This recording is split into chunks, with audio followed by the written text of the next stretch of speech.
32 seasons, 6 years, and 5 chapters later, all leading to the grand finale of Fortnite. Every moment we've experienced has been confusing or puzzling, but finally we have tied together the Fortnite Chapter 5 storyline. This journey begins after the Big Bang event. We found ourselves on a brand new reforged island. We've entered a new era of Fortnite's story, and it's here where a band of characters start a fresh life.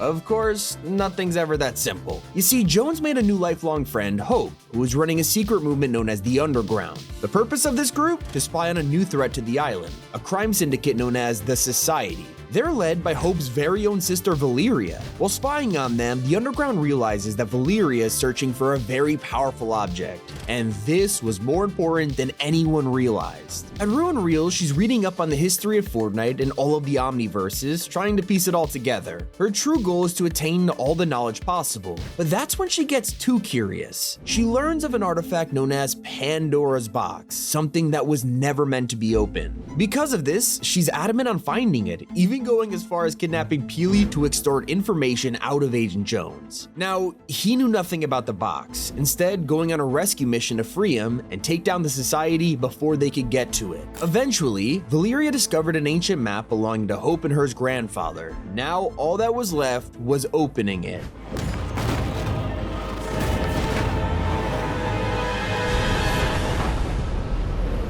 This ancient Greek artifact is finally unlocked against the demands of a terrifying god, Zeus, the king of Mount Olympus. He is absolutely furious that the islanders ignored his wishes and realizes they also stole a fraction of their power using medallions. It's too much. He decides they must pay for their crimes, declaring war between gods and mortals. Immediately, he sends his army of gods to destroy each member of the Society, taking out the whole organization in a matter of days. Valeria manages to escape, but Hope has a different idea. Instead of fleeing, she commands the Underground to take on the pantheon of gods in an epic battle for the island. Right now, they're too powerful to beat, but Hope has some tricks and allies up her sleeve. Not everyone agrees with Zeus. Medusa is more compassionate than the history books make her seem. Instead of being a Gorgon who turns people to stone, she's actually friends with Perseus, the man who chops her head off in the original story. This time, it's different. They're both prepared to face the gods with us. Hope's team quickly grows in size, recruiting Artemis and Zeus's own daughter Aphrodite. With this additional power, it feels like they could actually pull this off. But first, they need to weaken Zeus because right now he's collecting as much power as possible so he could vanquish every mortal. This power is being stored in artifacts like an Hourglass of Doom, and while the plan to destroy it feels pretty simple, that's until Hope began to talk to a mysterious prophet. Even if they managed to defeat Zeus, their fight wouldn't be over, as the Oracle warned of a near future which sounded terrifying. Choking dust, dark skies, not exactly fun. But stopping Zeus had to happen or the island would be in even more danger. As the Underground destroyed Zeus's artifacts one by one, his power was now weaker than ever, with only the Hourglass left in our way. The grand plan had come to fruition, and our final battle against Zeus himself kicked off. Lightning could be seen emanating from Mount Olympus as they fought in his throne room, and these strikes would turn out to be a disaster for the island. Zeus's Hourglass was destroyed. He's powerless, and Hope and the Underground declare victory. Now he's defeated and mortals are saved from his vengeance. Or so we thought. Those lightning strikes were Zeus's final blow, releasing just enough energy to open Pandora's box again. And this time it would truly unleash the world's evils.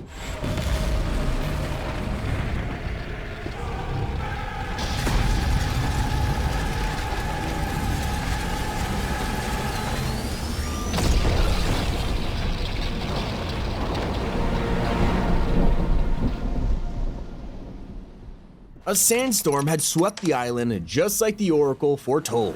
These were the dark skies and choking dust, and with this brutal tide came an army of scavengers.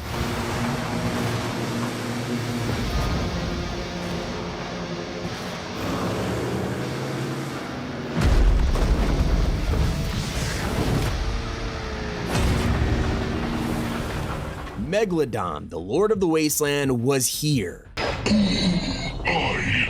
The voice of the wasteland. I am the stalking beast in the night. The roaming teeth in the deepest waters.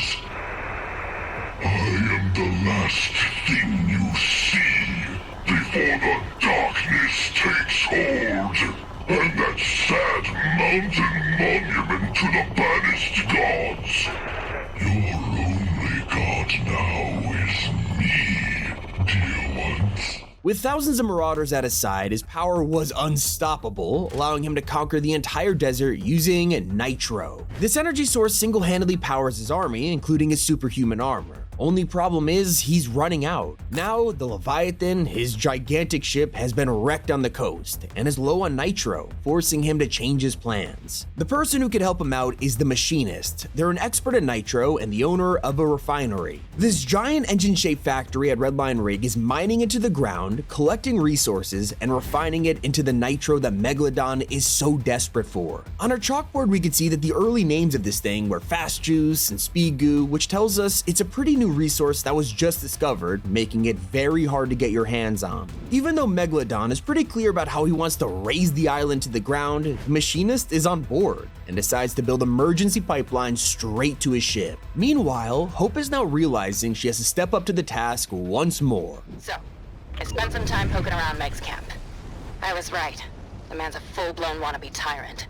He wants to take the island, and he might just be strong enough. After defeating Zeus, he fled to another realm, and to celebrate, the underground claimed Mount Olympus as theirs. Now they had clout on the island and room to expand, recruiting all kinds of newcomers from the wasteland. She realizes that Pandora's box left behind gems after the battle with Zeus, and these cannot fall into the wrong hands. Megalodon has been searching for them, but they're not actually for him. This whole time, Hope has been realizing she has a hidden superpower, a way to look into the future through art. Her graffiti could prophesize things she doesn't even understand yet, causing her to draw a mysterious figure on the walls, the Wanderer. In his ear, the secret companion has been using Megalodon like a puppet in the shadows. He lurks on the island, stalking people from a distance and vanishing when they get too close. Their identity is completely unknown, even to Megalodon himself, but all he knows is that this Wanderer is very interested in Pandora's box and its location. To return the favor, he helps the Don in his plan to ravage the island and secure the pipeline. There are some hiccups along the way, as Hope and the Underground swoop in to steal their Pandora gems, and despite Jones's warnings that they shouldn't mess with them, they go for it anyway. Putting the collection together, it begins to show constellations, the future, Hope's hat, a sword, a helmet, and the ghost logo from all those years ago. But after noticing his possession has been stolen, Don is outraged. That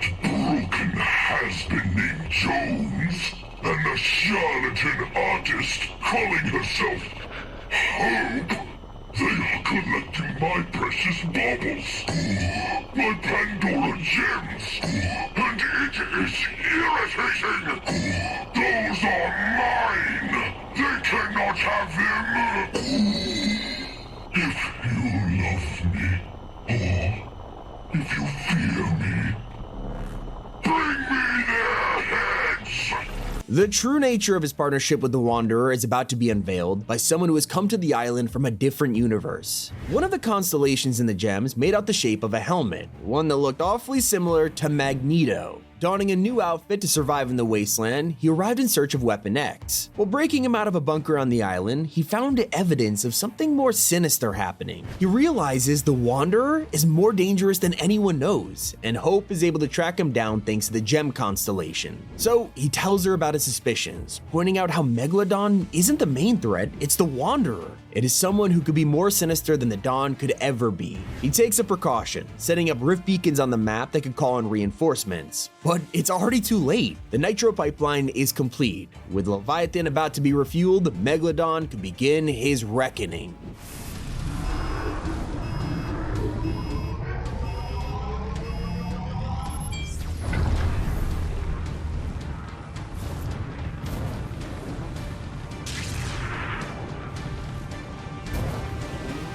Now, it was time for the Wanderer to reveal his true identity.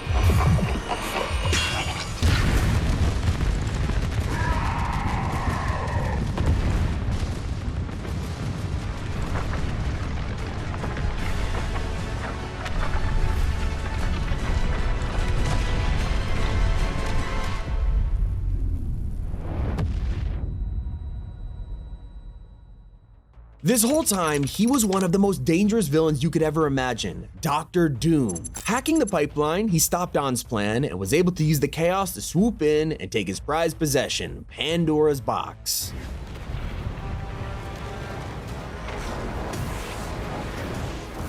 It turns out the gem constellation wasn't for Magneto, it was foreshadowing Doom's arrival all along. And he had spent months tracking down Pandora's box so he could unlock a vast amount of power, on the same level as the ancient gods.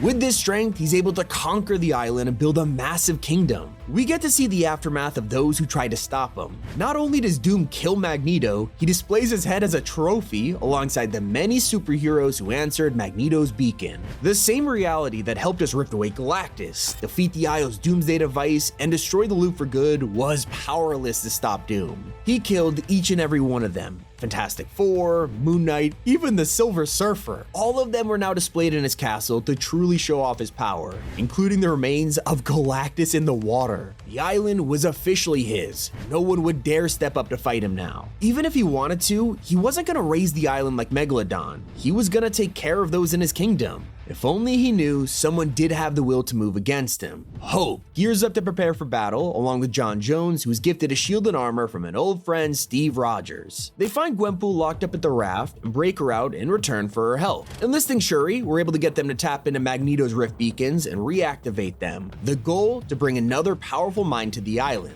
However, they would eventually need to use them for a different purpose, a way to stop Doom's true evil plan lurking in the shadows. On the surface, it seems like he's just taken over the island and turned it into his utopia. And while that's true, it's not enough for him. Doom has an ulterior motive, something that's been eating away at him for years, and now he has the power to make it happen, a way to resurrect his dead mother. And that is who he leaves roses for in the forest.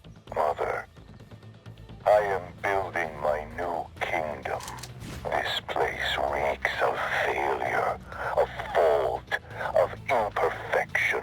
But it will not be this way for long. I will set this place to order. I will make it perfect by gentle guiding hand, or by brutal fist of submission. He constructs a giant tower of lava near his castle, desperate to summon Mephisto, the devil himself. Once this plan is in action, he could cut a deal with him to resurrect Cynthia Von Doom. But while he works on that, we begin to learn more about our new main character, Hope. Her past begins to come to light as we learn how deeply her family is connected to this entire chain of events. The reason her sister was able to track down Pandora's box in the first place, they are distantly connected to the pantheon of Greek gods. This also explains their use of medallions and superhuman powers. Valeria can manipulate fire, while Hope, as we know, can see the future through her art. This is why the Oracle is so drawn to Hope. Her fate is entangled with all of this, and she has to be the one to stop it. While she learns more about herself, Doom is only growing stronger. When he first used the box, his armor broke, and he realized he needs more protection if he wants to wield the full potential of Pandora. So he begins to forge himself a new piece of armor, one built using the box itself. Once this is complete, he will be totally unstoppable. Now, all of this was originally meant to bargain for his mother. Doom is becoming too hungry for power. I thought it would cheer me to gaze upon this crumbling monument. Instead, I feel nothing but vacant hunger. It must be the box. It is exhilarating, but it is also wild, chaotic, uncontrolled. My work nears completion. When all is reborn in my perfect image, I will never fail again. Luckily, we're able to summon some additional help. The rift beacons are up and running again, bringing Tony Stark to the island as he begins to figure out Doom's plan. The Underground realize they need to do more. If they could just aim the beacons at Doom's tower, they could just blast them away to another reality. It worked before with Galactus, right? Powering up. Almost there. Power holding steady at 50%. Just one problem. Doom has now constructed his armor, absorbing the full energy of the box, and he's too powerful for the beacons. 4, 3, 2, let him have it!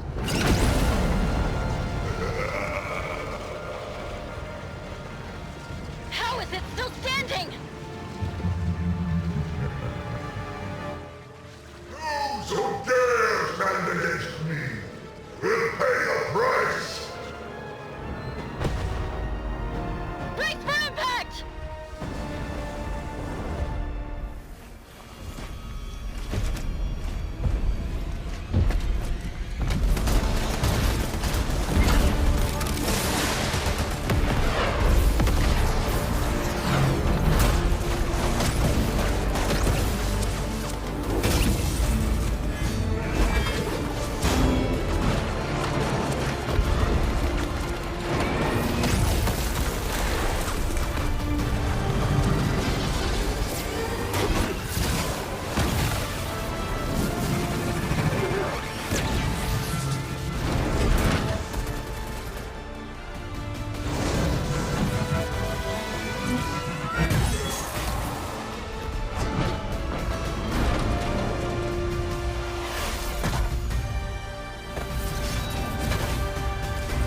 This was now an all-out battle, as a 150-foot tall Dr. Doom wielding the full power of Pandora's box was stomping around. The entire island had to work together just to defeat him, but as his armor crippled, he'd get even more aggressive. Throughout the battle, Doom destroyed almost all of the rift beacons, setting them across the map, except for one, causing Shuri to think of an idea. Only one of the beacons is salvageable, but Shuri thinks that will be enough if we can significantly weaken Doom. With her knowledge, she could use rift recalibrators to reverse the beacon and send Doom away. All we needed to do was weaken him.